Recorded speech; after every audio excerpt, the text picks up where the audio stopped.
Mother తెరెసాని అందరూ మెచ్చుకోవడానికి గల కారణాలు ఏంటంటే ఆమెకి తిండి లేకో, ఆమెకి వస్త్రాలు లేకో కాదు కదండి.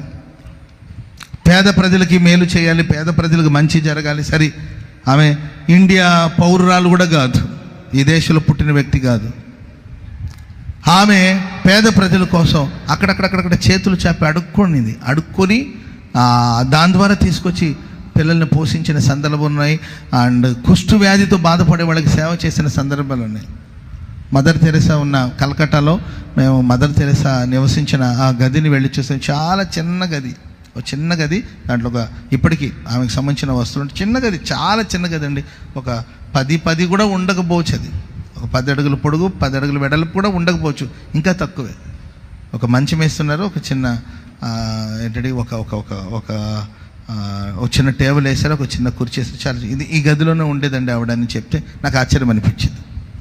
ఓ సాధారణమైన లైఫ్ని లీడ్ చేస్తూ వేవేల ప్రజలకు తల్లిగా మారింది ఆమె. స్తోత్రం చెప్పండి గట్టిగా. హల్లెలూయా. ఆమె ఒక సర్కిల్లో నిలబడి ఏదైనా హెల్ప్ చేయండి, పేదవాళ్ళకి హెల్ప్ చేయండి అని కుడి చేతిని ఇలా చాపి అడుగుతుంటే ఒకడు కారు విండో దించి ఆమె చేతుల మీద ఉమ్మి ఊసాడట. ఉమ్మి ఊస్తే వెంటనే దాన్ని తుడుచుకొని ఇది నేను తీసుకుంటాను, పేద ప్రజలకు ఏదైనా సహాయం చేయమని చేతులు చాపిందంట. స్తోత్రం చెప్పండి గట్టిగా. హల్లెలూయా. ఆ తర్వాత కాలంలో ఆయన బతికినంత కాలం ఆ ట్రస్ట్కి సహాయం